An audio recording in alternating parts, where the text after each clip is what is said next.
오늘은 누가서 세 번째 시간입니다. 첫 번째 시간에 바울은 나는 누구인가? 라는 자기의 소개를 하였습니다. 바울은 로마의 시민이었지만 나는 그리스도의 종이라고 소개하기를 기뻐하였고 자신은 또한 이방인의 사도라고 표현하였습니다. 우리가 세상의 것으로 나의 자랑과 정체성을 삼으면 혼란이 옵니다. 그러나 그리스도 안에서 내가 어떤 의미를 가지는지를 가만히 생각하고 깨달아진다면 세상에 어떤 일이 벌어져도 나는 흔들리지 아니할 것입니다. 두 번째 시간은 부끄럽지 아니한다는 말씀이었습니다. 나는 복음을 부끄러워하지 않습니다. 가난한 목수의 아들로 태어나서 갈릴리에서 제자들을 부르시고 3년여 기간 사역하시다가 십자가에 못 박혀 죽으신 예수 그리스도를 부끄러워하지 않는다는 말씀입니다. 왜 부끄러워하지 않습니까? 그 복음에는 능력이 나타나기 때문에 그렇습니다. 그 복음에는 하나님의 의의가 있기 때문에 그렇습니다. 그러므로 여러분, 세상의 어떤 것으로 감당할 수 없는 죄에 대한 사함이 이 하나님의 복음으로 이루어지기에 복음을 부끄러워하기는커녕 복음을 자랑하게 되는 것입니다. 오늘은 이제 세 번째 시간입니다.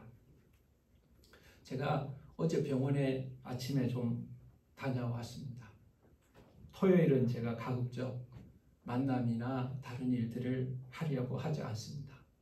결혼식도 사실은 별로 가려고 하지 않습니다. 그 이유는 하루 온종일을 하나님의 말씀 안에 보내어도 하나님의 말씀을 잘 전하기에는 부족하기 때문에 토요일은 다른 일 하려고 하지 않습니다. 근데 어제는 병원에 갈 수밖에 없었던 것은 꼭 해야 하는 검사가 있었기 때문에 그렇습니다. 큰 병이 있어서 간 거 아닙니다. 만약에 건강한 사람이라면 병원에 가고 싶지 않을 겁니다. 병원에 갈 이유도 없습니다. 그래서 그 병원이 나와는 상관이 없게 느껴질 것입니다. 그러나 몸에 아픈 부분이 있는 사람이라면 다를 겁니다. 꼭 고침을 받아야 되는 큰 병이 있는 사람이라면 그분은 병원에 가려고 할 겁니다. 어떻게 하면 병원에 빨리 갈 수 있을까? 좋은 병원은 많이 기다려야 된답니다. 어떤 병원은 6개월을 기다려야 된답니다. 병원에 가고 싶어 합니다. 1시간이라도 빨리 갈 수 있게 해주십시오. 하루라도 빨리 가게 해주십시오. 지금 당장 병원 가고 싶습니다. 이렇게 말할 겁니다. 왜 그렇습니까? 병원에 가야 할 이유가 있고 필요가 있기 때문에 그렇습니다. 지난 시간 복음에는 하나님의 의가 나타난다고 말했습니다. 하나님의 의가 나타난다? 그런데 우리는 이렇게 질문합니다. 왜 하나님의 의가 필요합니까? 나는 지금 하나님의 의가 없어도 살아가는데 아무런 지장이 없습니다. 사람들이 복음에 관심이 없는 이유가 여기 있습니다. 하나님의 의가 지금 내가 당장 밥벌이 하는 거하고 무슨 상관이 있습니까? 하나님의 의가 내가 학교 다니는 것과 무슨 상관이 있습니까? 하나님의 의가 내가 아기들 키우고 살림하는 거하고 무슨 상관이 있습니까? 나는 그것 없어도 잘 살아가고 있습니다. 그렇게 이야기할 것입니다. 하나님의 의와 반대가 되는 것은 인간의 죄된 상태라고 말할 수 있습니다. 인간의 죄 혹은 인간의 죄된 상태라고 말합니다. 이것을 다른 말로는 타락한 인간이라고 표현합니다. 여러분, 이 말을 사람들은 대단히 듣기 싫어합니다. 사실 하나님을 믿는 저와 여러분들도 타락한 인간입니다. 이렇게 말하면 아주 듣기 싫어합니다. 사람들은 죄라고 말하는 것을 싫어합니다. 그런데 로마서는 이 편지를 통해서 우리가 죄인이라는 사실을 신랄하게 증언하고 있습니다. 1장에서는요, 이방인들이 어떤 죄인인가를 고발하고 있습니다.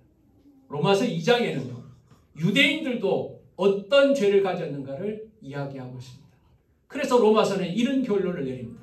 모든 사람이 죄를 범하였음에 하나님의 영광에 이르지 못하나니.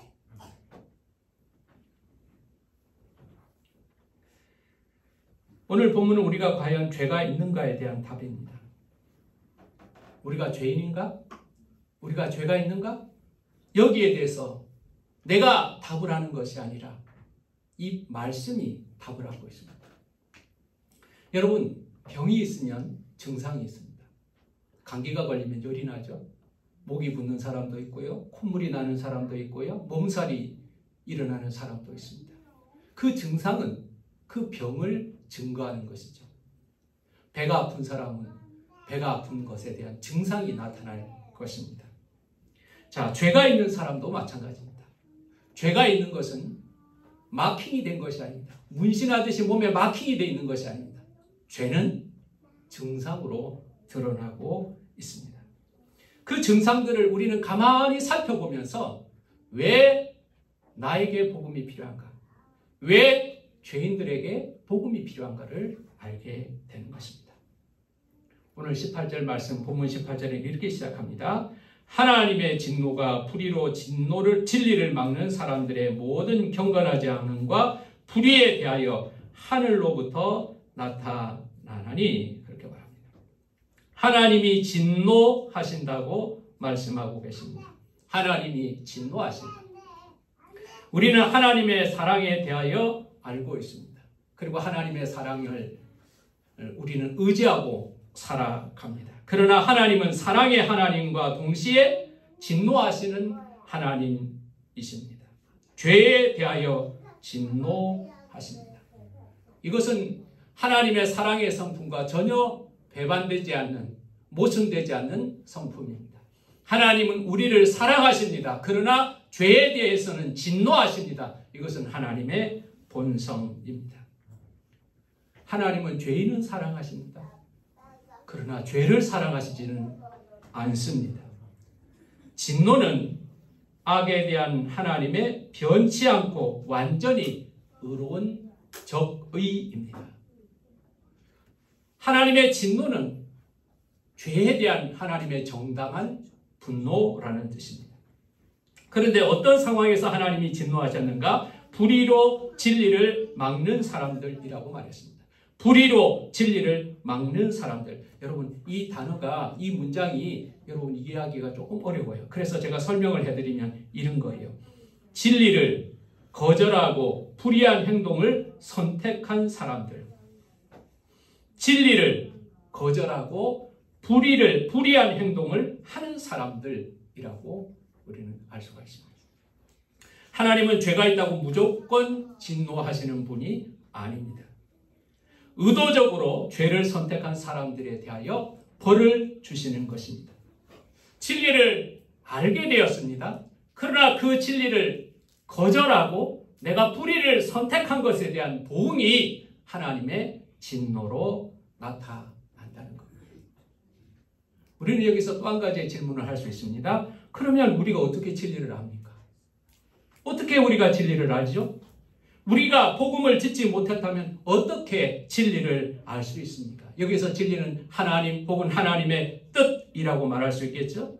하나님의 복음을 듣지 못한 사람들이 어떻게 진리를 알 수가 있습니까? 라고 질문할 수 있습니다.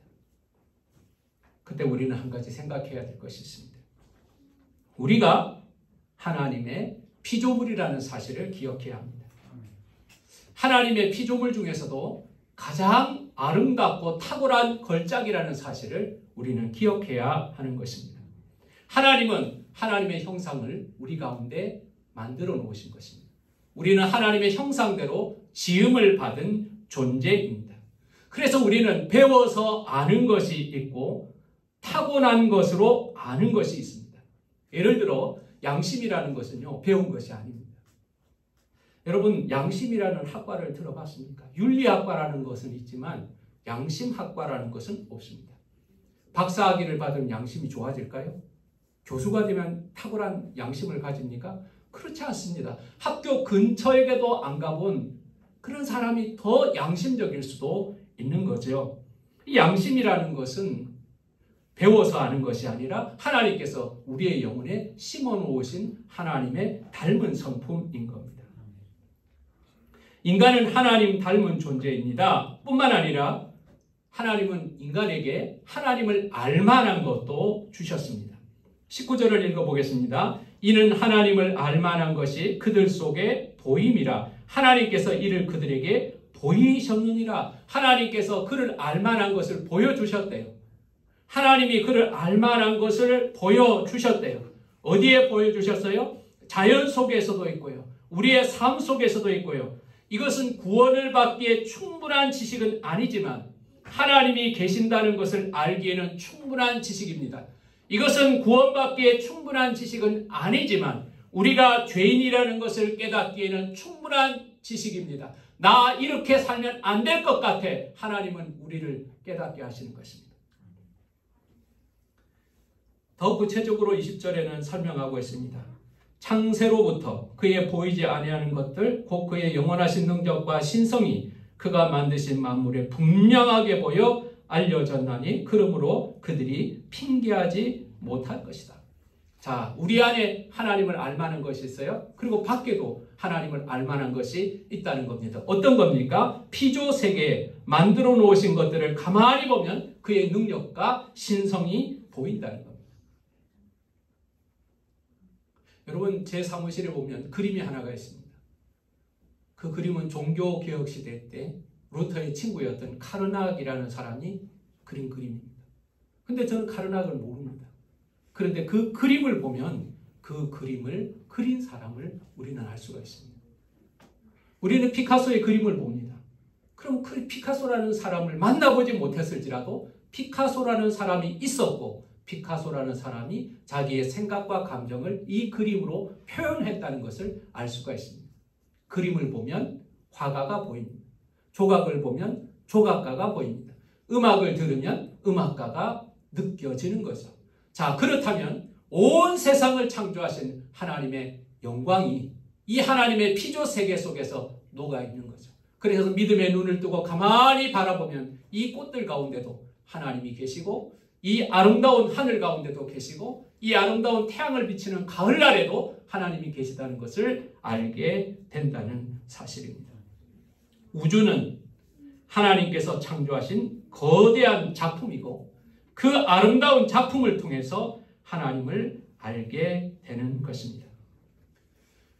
교회 다니지 않아도 복음을 제대로 듣지 않아도 사람들은 영적인 것을 알고 있고 절대자의 존재에 대해서 짐작하고 있습니다. 하나님 안 믿는 사람도 사람 죽으면 뭐라고 말합니까? 좋은 데 갔으면 좋겠다 말합니다. 좋은 데 가기를 바랍니다. 그 말 속에 담겨 있는 게 뭐가 있어요? 좋은 데가 있고 안 좋은 데가 있다는 것은 그들이 알고 있습니다. 죄를 지으면 나쁜 곳으로 가고 선하게 살면 좋은 곳으로 간다고 그들은 알고 있습니다. 하나님을 모르는 사람들도 죽으면 우리를 심판하는 인격적 존재가 있다는 사실을 많은 사람들은 알고 있는 겁니다. 이것이 바로 하나님을 알만한 것들의 흔적인 것입니다. 자, 분명하지는 않고 막연하지만 하나님이 계시다는 것, 우리의 양심을 주관하시고 만물 속에서 그를 드러내고 있는 절대자가 계시다는 것을 알게 되었습니다. 그런데 그 하나님을 찾지 않고 그 하나님을 영화롭게 하지 않고 그 하나님께도 감사하지 않는 것이 죄인 것이죠. 하나님을 영화롭게 하는 것, 하나님에 감사하는 것이 하나님에 대한 바른 태도인데 하나님을 향하여 영화롭게 하지 않고 있습니다. 오히려 그 생각이 허망하여지며 미련한 마음이 어두워졌나니 스스로 지따나 어리석게 되어 썩어지지 아니하는 하나님의 영광을 썩어질 사람과 새와 짐승과 기어다니는 동물의 모양의 우상으로 바꾸었느니라. 가만히 보면 하나님을 알만한데, 가만히 생각해보면 하나님을 감사할 만한데 우리는 그 하나님을 거절하고 거절하고 썩어질 사람, 새, 짐승, 기어다니는 동물의 우상을 섬기기로 작정한 겁니다. 그리고 생각이 허망하여 미련한 마음이 어두워졌다고 말합니다. 자, 여기서 여러분, 우리는 영적인 진리를 잘 깨달아야 합니다. 첫 번째, 하나님을 사람들은 거절합니다. 하나님을 알만한 것이지만 하나님을 거절합니다. 그게 첫 번째 단계입니다. 하나님을 거절합니다. 두 번째 단계, 하나님을 거절하고 나서는 그 마음이 어두워졌습니다. 허망하여졌다고 말합니다. 이게 뭔가요? 생각의 타락, 영적 타락이라고 말하는 겁니다. 하나님을 거절하고 나면요, 우리 생각이 어두워지고 허망해져요. 어두워지고 허망해져요. 똑똑한 것 같지만 사실은 우둔한 자예요. 생각의 타락이 오는 거예요. 생각의 타락이 옵니다. 자, 생각의 타락이 오면 그 다음에 뭐가 오는 줄 아세요? 우상숭배가 따라오는 겁니다. 사람은 의존적 존재입니다. 누군가 의존하고 누군가를 기대하고 누군가를 기다리며 살아가도록 지음을 받은 존재입니다. 근데 의존할 것이 없고 기다릴 것이 없고 바랄 것이 없으면 인간은 자신의 삶을 포기합니다. 한번 물어보세요. 왜 자살했냐고. 왜 삶을 그만두었습니까? 기다릴 것이 없어요. 의존할 데가 없어요. 소망이 없어요. 그럼 인간은 끝나는 거예요. 자, 그래서 하나님을 거절했기 때문에 하나님 대신 어두워진 인간은 무언가를 찾아야 돼요. 무언가를 의지해야 돼요. 그게 뭐냐? 그게 우상이라는 거예요. 여러분 가운데 나는 우상은 안 찾아라고 마음의 평안을 누릴지 모르지만 이 우상이라는 것은 다른 종교를 상징하는 그런 상징물이만이 아닙니다. 자연도 우상이 될 수 있습니다. 바위나 나무나 하늘이나 바다나 하나님이 만드신 것인데 하나님을 섬기지 않고 하나님이 만들어 놓으신 것을 섬기는 것이 우상숭배입니다. 여러분 하나님 보시기 얼마나 기가 막히겠습니까? 하나님이 바다를 만드셨는데 하나님을 섬기지 않고 만들어 놓은 바다를 섬기고 앉았으니 얼마나 미련합니까? 사람이 우상이 될 수 있습니다. 여러분 기억하세요. 우리가 만든 국가나 제도나 이데올로기도 우상이 될 수 있습니다. 민주주의의 재단에 피를 바치겠다. 잘 생각해야 됩니다. 돈이나 명예나 무형의 가치들도 우상이 될 수 있습니다. 우상이 무엇이냐라고 말한다면 끝도 없이 말할 수 있습니다. 그래서 우리는 이렇게 정리할 수 있어야 됩니다. 하나님을 대신하여 우리의 사랑과 존경의 대상이 되는 것이 우상입니다. 하나님을 거절하죠. 하나님을 거절합니다. 그럼 우리의 생각이 어두워져요. 우리의 생각이 어두워지고 둔하여지고 나서는 우상을 찾게 되는 거예요. 무슨 우상이라도 좋아요. 무슨 우상이라도 좋아요. 연예인이라도 좋아요. 돈도 좋아요. 뭐든지 찾게 되는 것입니다. 우상을 섬기다가 하나님을 만나면 우상을 버리게 될 겁니다. 그러나 하나님을 섬기다가 하나님을 거절하게 된다면 그런 우상을 사랑하게 될 겁니다. 중간은 없습니다. 썩어지지 아니하는 하나님의 영광을 썩어질 사람, 새와 짐승과 기어다니는 동물의 우상으로 바꾼 것입니다. 자, 이런 인간에 대하여 하나님이 복이 무엇입니까? 하나님을 사랑하지도 않고 하나님을 찾지도 않고 하나님께 감사하지도 않고 영광을 돌리지 않고 스스로 하나님을 거절하고 생각이 허망하고 어두워져서 우상 숭배하는 인간에 대한 하나님의 복이 무엇입니까? 그것이 진노라고 표현했습니다. 18절에 진노가 나타난다. 진노가 나타난다. 그 진노가 구체적으로 어떻게 나타나는가? 버려두심으로 나타나는 겁니다. 여러분 18절부터 32절까지요. 가장 중요한 반복되는 단어가 내버려두심입니다. 내버려두심이 3번 반복됩니다. 하나님이 내버려두신다는 거예요. 하나님의 진노가 내버려두심으로 나타나는 거예요. 하나님의 진노는요 2가지 방법으로 나타납니다.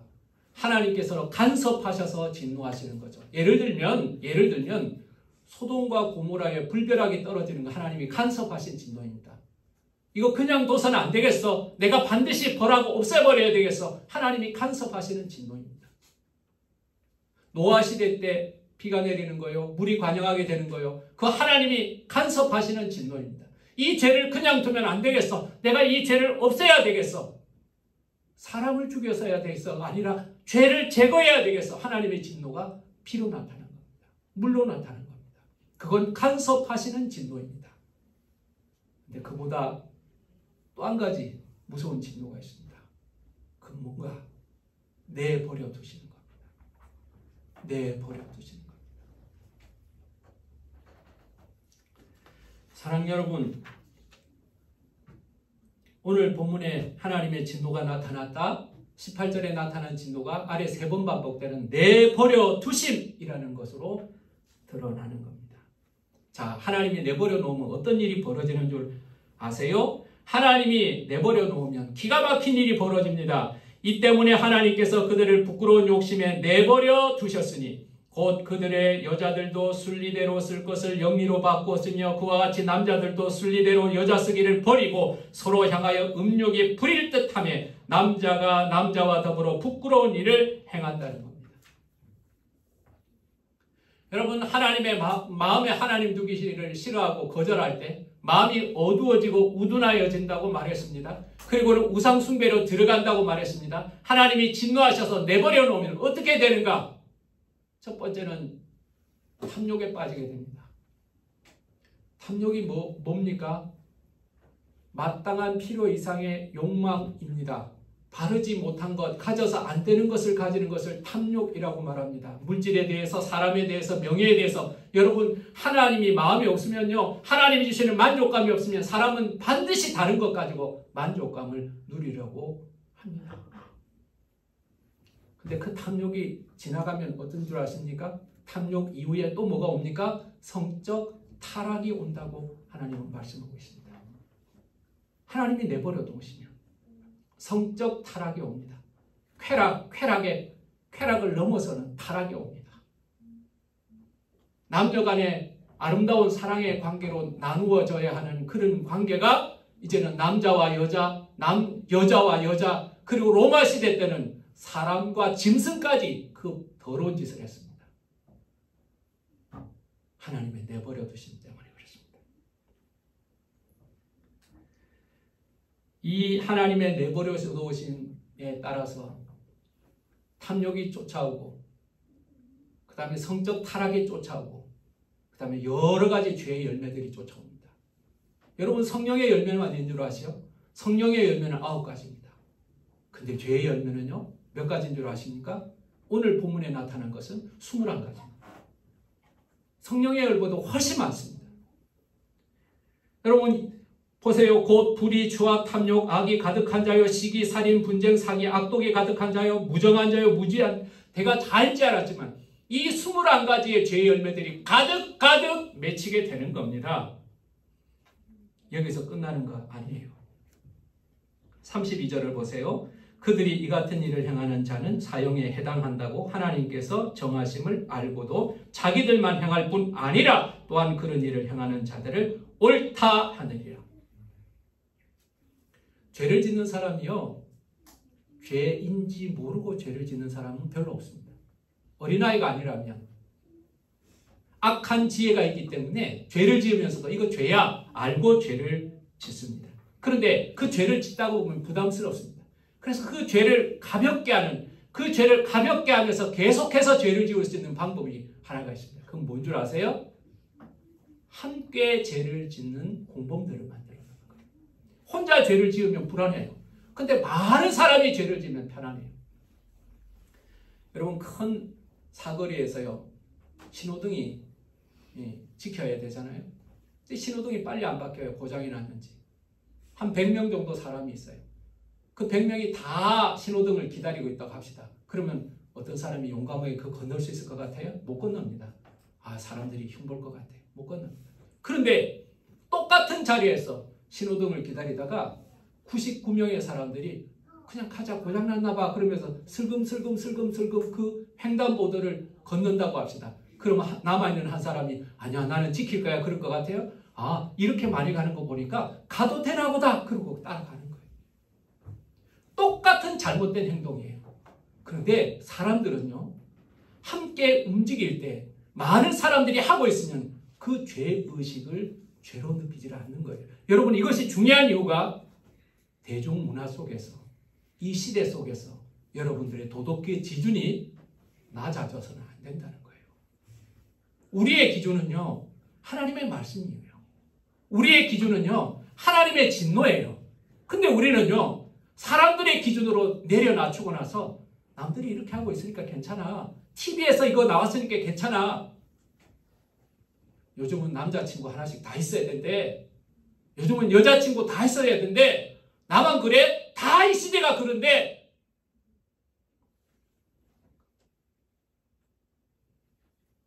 다른 사람들이 죄가 아니라고 해도 하나님의 말씀이 죄라고 하면 죄인 거예요. 다른 사람이 여러분을 심판하지 않아요. 우리의 심판자는 하나님 한 분이세요. 누가복음 12장 4절에서 5절 말씀 보십시오. 내가 내 친구 너에게 말하노니 몸을 죽이고 그 후에는 능히 더 못하는 자들을 두려워하지 말라. 마땅히 두려워할 자를 내가 너에게 보이리니 곧 죽인 후에 또한 지옥에 던져넣는 권세 있는 그를 두려워하라. 내가 참으로 너에게 이르노니 그를 두려워하라.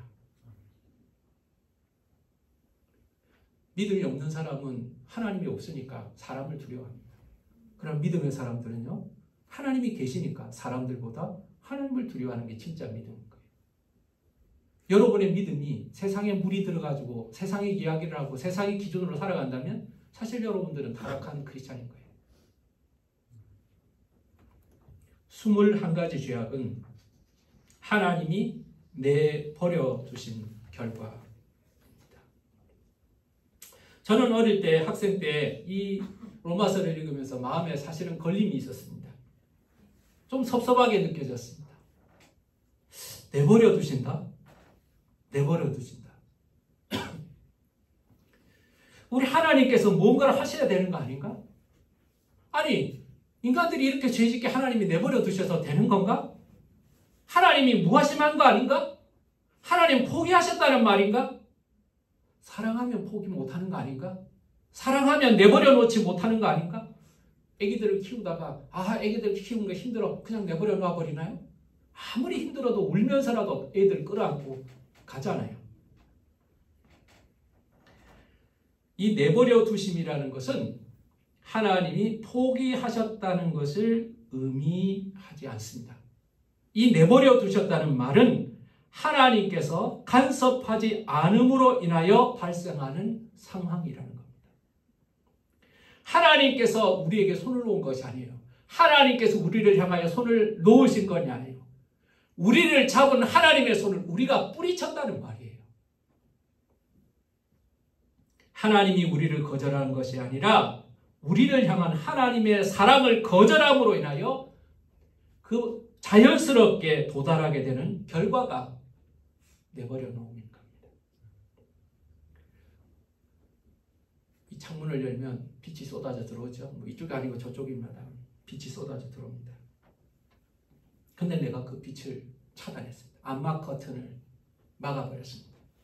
그러면 빛이 조금도 들어오지 않는 어둠이 찾아옵니다. 자, 여러분, 빛이 잘못했습니까? 그걸 차단한 내가 잘못했습니까? 빛을 차단하면 식물이 다 죽게 될 겁니다. 빛이 잘못해서 식물이 죽었습니까? 빛을 차단한 사람이 잘못돼서 죽었습니까?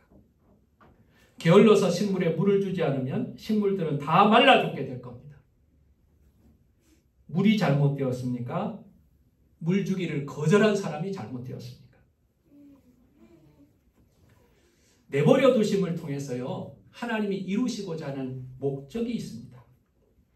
이 내버려 두심을 통해서 우리가 알게 되는 것, 그것은 죄가 어떤 것인지를 알게 되고 하나님을 거절한 자들의 결말을 보게 하시는 겁니다. 하나님을 거절하면 우리가 어떻게 살아가는가를 보게 하시는 겁니다. 빛이 없으면 우리가 어떻게 살아갈 수밖에 없는가를 21가지의 죄의 열매를 통해서 알게 하는 겁니다. 여러분 대충 읽었죠? 집에 가서요, 아니 오늘 광고 시간에라도요, 그 21가지의 죄의 목록을 한번 꼼꼼하게 읽어보세요. 여러분 마음에 걸리는 게 있을 거요. 하나만 있을까요? 두 개만 있을까요? 세 개만 있을까요? 콱콱 찌를 겁니다.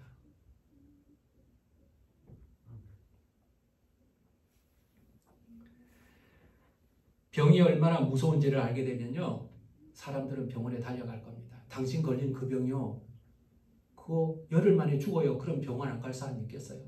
당신 그 시한부에 6개월만 있으면 당신 죽어요. 그럼 어때요? 그 사람? 펄펄 뛰면서 울면서 병원 갈 거야. 나 살려달라고, 나 살려달라고, 당장 약을 달라고, 당장 약을 달라고 난리를 칠 겁니다. 나에게 치료약이 필요합니다. 나에게 병원이 필요합니다. 여러분, 난리를 칠 겁니다. 내가 얼마나 심각한 병에 걸린지를 안다면 약을 찾고 의사를 찾고 병원을 찾을 겁니다.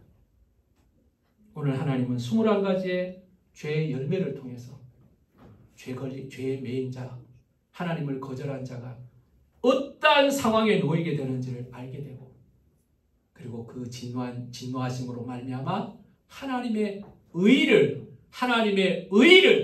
사모하게 하시는 겁니다. 왜 복음이 필요한지를 우리에게 보여주시는 겁니다. 누가복음 15장에 보면 탕자의 비유가 나옵니다. 두 번째 아들은 아버지에게 나 나갈래요. 나 독립할래요. 내 마음대로 한번 살아볼래요. 더 잘할 수 있어요. 더 잘할 수 있어요. 형보다 더 잘할 수 있어요. 아버지보다 더 잘할 수 있어요. 나를 묶어놓지 마세요. 나를 풀어주세요. 나를 풀어주세요. 나에게 자유를 주세요. 계속 하루 이틀이 아니었을 거예요. 아버지는 거절하다가 결국은 아들을 사랑하기 때문에, 아들이 종이 아니기 때문에 아들의 선택을 존중합니다. 아들의 결정을 존중합니다. 이게 잘못된 결정인지 알지만 그 아버지는 결정합니다. 그리고 재산까지 줍니다. 그는 아버지를 떠나서 자유로워집니다. 근데 여러분, 그것이 자유일까요? 그 결과를 보십시오. 가산을 탕진합니다. 돼지 치는 집에까지 떨어집니다. 여러분, 돼지 치는 건요, 유대인들이 돼지고기를 안 먹기 때문에 가장 더럽고 부정한 직업이 돼지 치는 일이에요. 그 돼지 치는 일을 합니다. 근데 돼지 치는 일을 하다가 흉년이 오니까 돼지가 먹는 쥐염 열매, 돼지 밥도 못 먹게 된 거예요. 돼지 사료조차도 못 먹게 된 거예요. 한마디로 말할까요? 돼지만도 못한 존재가 된 거예요. 돼지가 먹을 밥을 못 먹게 된 거예요. 이게 뭘 말해요? 아버지를 떠난 자, 다시 말해서 아버지로부터 내어버림을 당한 자, 그냥 아버지로부터 떠나서 내어버림을 당한 자의 비참함을 말씀하고 있는 거예요. 근데 여러분, 그 말씀이 우리에게 또 한 가지 소망이 돼요. 거기서 돼지 열매도 먹지 못하고 굶어 죽었더라? 그랬으면 얼마나 비극이에요. 근데 그는 거기서 그 비참한 상황에서 생각하는 거예요. 우리 아버지 집에는 양식이 많도다. 내가 우리 아버지 집에 가서 품꾼의 하나로 있는 것이 지금의 삶보다 낫다. 아버지께로 돌아가자. 아버지께로 돌아가자. 자격도 없고 뻔뻔하지만 아버지께로 돌아가자. 여러분, 그 내어버림과 고통이 아버지를 발견하게 한 거예요. 하나님은 내어버려 두셨습니다. 그러나 이 내어버림은 영원한 내어버림이 아닙니다. 죄를 깨닫게 하고 죄의 결과를 보게 하고, 그래서 하나님의 의가 필요하고 하나님의 복음을 사모하게 만드는 거죠. 실제로 하나님은 내어버려 두지 않고 아들을 보내십니다. 하나님을 알만한 것이 있음에도 하나님을 거절하고 우상을 섬기고 죄 가운데 21가지 죄를 짓고 살아가는 우리를 향해서, 이 더럽고 버림받기에 마땅한 이 인간을 향해서 하나님은 아들을 보내주셨습니다. 감사하지 않습니까?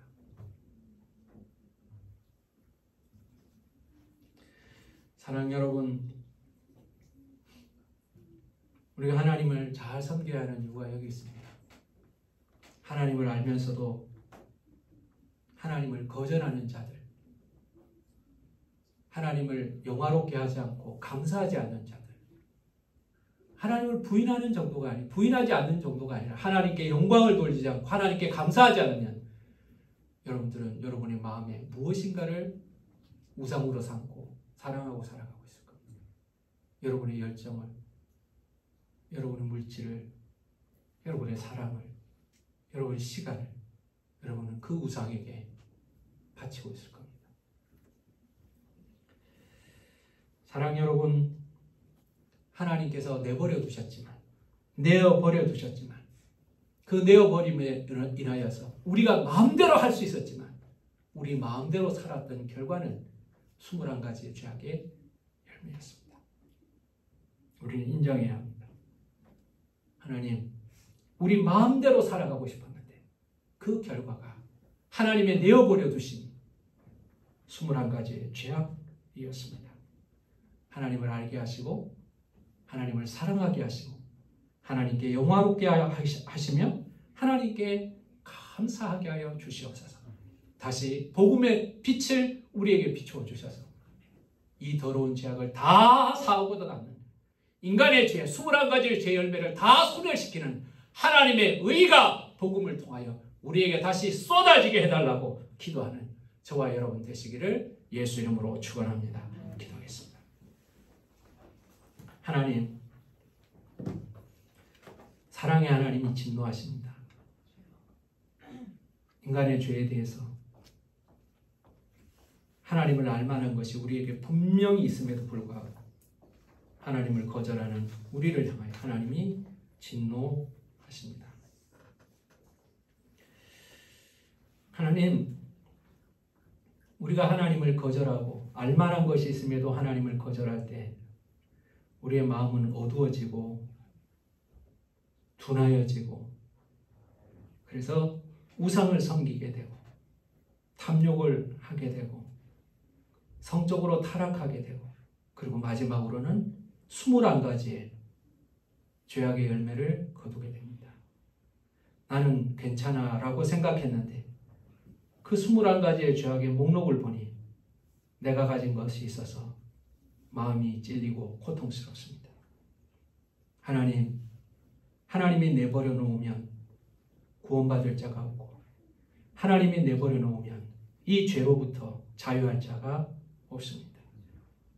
하나님, 불쌍한 인생을 사랑하여 주셔서 다시 복음의 빛을 비추어 주시고 그 아들의 피를 흘려 주셨는데 우리 구원의 능력을 회복하고 하나님의 의를 회복하여서 이 죄를 다 사함받고 하나님의 거룩한 옷 입은 백성으로 살게 하여 주시옵소서. 나는 이길 수 없지만 나의 힘으로 살아간다고 살았지만 이 어리석음과 탐욕과 타락 가운데 살아갈 수밖에 없는 우리를 사랑하셔서 십자가 지시고 구속의 은혜를 베풀어 주신 우리 예수 그리스도에게 감사드리옵나이다. 복음의 본질을 알고 그리고 복음의 능력을 경험하면서 복음에 합당하게 살아가는 우리 모든 성도들 되게 하여 주시옵소서. 예수님의 이름으로 기도하였습니다.